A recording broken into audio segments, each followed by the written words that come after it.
What's up, everybody? It's your boy Stevie the Black. It's STEVEE the Black. I'm back. Whew, let me back up a little bit too close to the camera here. So today I'm gonna go ahead and give you my video. Once again, I had to work on yesterday, late day, long day. Got home late. I was tired, but I'm gonna go ahead and do the video now. And it's actually poetic that I do this video, so maybe it was meant to be. So the video topic I'm talking about today is I'm going to talk about recent, up until about 1999 in the NFC, and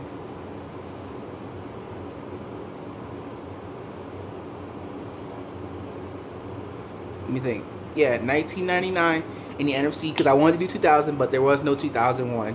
So I started at 1999 through all the way to when the Eagles won the Super Bowl, all the NFC Super Bowl champions, and what the records were like. I could have done the whole NFL. That was going to take too long. So without further ado, I think, like I said, it's very poetic that I do this, because I know a lot of Eagles Twitter must be freaking out about what they saw in that first half against New England, with Tom Brady looking, well, Brady-esque as always, and Nick Foles was god-awful. He was, and defense didn't look much better either. So a lot of people are worried right now, and I understand. But without further ado, let's get into this list. So the first team I have in 1999 are the Rams. You know, the greatest show on turf. That year, they went 13-3 the year they won the Super Bowl. And then the next year, they went 10-6 and lost in the wild card round. See, this is why people, whenever they ask me, oh, the Eagles going to win the Super Bowl, Eagles going to win the Super Bowl, I always say, I don't know, because the NFL is so unpredictable that anything can happen. I mean, you look at that. Like I said, the greatest show on turf. They were an excellent team. And they went 13, and next year they were 10-6 and lost in the wild card round. Anything can happen. Next time, we had the 2002 Bucks. Oh, Eagles fans, I know you remember that one. And they were 12-4 that year. They won the Super Bowl, and then the next year they went 7-9 and completely missed the playoffs. Like, that is some crazy stuff right there. I mean, I read they said that they lost a lot of close games and a lot of penalties that cost them and everything like that. And oh man, it's crazy. Like I said, crazy things have happened in the NFL. Then, it's been a while, 2007 Giants, the year they won, when they beat the Patriots and ended their perfect season in the Super Bowl, they were 10-6 that year. And then the next year, in 2008, they went 12-4, but lost in the divisional round to your boys, the still reigning, defending, undisputed Super Bowl champions, Philadelphia Eagles. But at that time, we were not. But you catch my drift. We beat them in the playoffs that year and ended their season. Next, we have the 2009 Saints, the year they won the Super Bowl. We all remember that year when they beat Peyton Manning. They went 13-3 that year, and then the next season they went 11-5 and lost in the wild card round. Like, you're seeing the trend here, right? Then we go to the 2010 Packers. Oh, I remember this one very clearly. I remember that look on Michael Vick's face when we lost, when he threw that interception in the end zone, man. And I was like, dang, bro. That was the year I started watching Eagles football, man. They went 10-6 the year they won the Super Bowl. The next year they went 15-1. 15-1. And they lost to the Giants that year in the divisional round.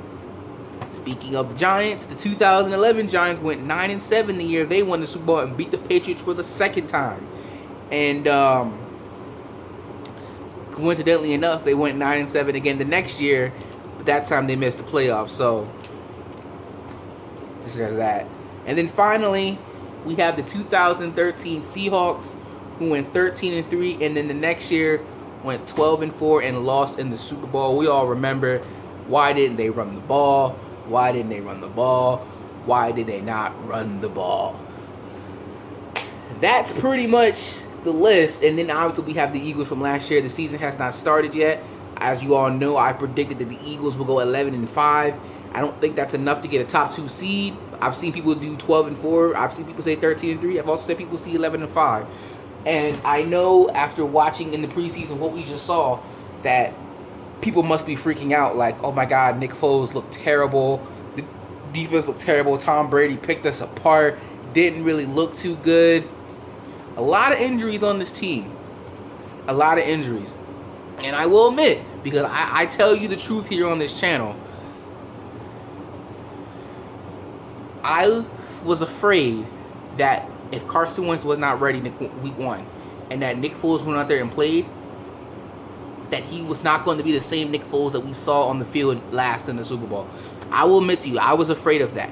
And we saw a little bit of that tonight. Nick Foles, didn't look the same in the pocket. He overthrowing guys. He just did not look good. And again, I bet you a lot of people are like, come on, Wentz. We need you, man. We need you, man. And it's just... It's something else, man. It really is. Especially with everyone trying to make a quarterback controversy. Everyone's talking about how Nick Foles and Carson Wentz are going to be... There's not, guys. There's not. And I know I kind of feel like I'm rambling on a little bit here, so I'm just going to say this. If Carson Wentz is not ready and Nick Foles has to start week 1, Doug Peterson will have him ready. He had him ready for the divisional round against the Falcons, although he did not look that good in the first half. He was really ready in the NFC Championship game when they destroyed the Vikings. And then obviously we saw what the man did in the Super Bowl. He had 2 weeks to prepare. He was ready. If Carson Wentz just misses the first game, but he's ready to go week 2 or week 3, Nick Foles will be fine. I truly believe that. We still got Zach Ertz. We've still got Dallas Goedert, who looks great in preseason. We've still got Mike Wallace, who's a real burner, deep field threat. We've still got Jay Ajayi, Corey Clement. We've still got these guys. Shelton Gibson, he's looking good too. Let's see, who else we got? We still got Fletcher Cox. We still got Michael Bennett. We still got Malcolm Jenkins. We will be fine, guys. Look, I know the Falcons are no joke. They're not. They're not an easy win. We're not going against the Browns. We're not going against the Bears. We're not going against a sorry team. We're going up against a good team. A team that was in the Super Bowl 2 years ago. A team that was on the 2-yard line in the divisional round and was 1 play away from going back to the NFC Championship game. Guys, we've got to believe in our team. I have to believe that what we saw in that Super Bowl and in that playoff run was no fluke. You have to believe that. You have to believe that if Carson Wentz is not ready, Nick Foles will be ready. You have to believe that even though we have Brandon Graham's not here, that Alshon Jeffrey's not here, that Timmy Jernigan's not here, you have to believe this team will be fine. You gotta believe. Because you know what? I really don't have time for people to say, see, I told you it was a fluke. The Eagles ain't never going back to the Super Bowl. They ain't never getting another one. Hey, well, you know what? At least we got one. And at least we're the most recent. And until someone else wins that championship, we are still your reigning, defending, undisputed Super Bowl champions, the Philadelphia Eagles. And if you're not down with that, I've just got 3 words for you. Fly, Eagles, fly. Now, I know I was about to end it, but it just popped into my mind just now. If you had to ask me if Carson Wentz is going to start, my gut feeling says no. He'll be ready good. He'll be good for week 2.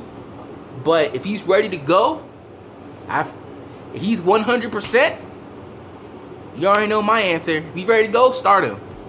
But if he's not, despite what we've seen tonight, Nick Foles will be ready. Trust and believe that. Until next time, peace out. flag was flag.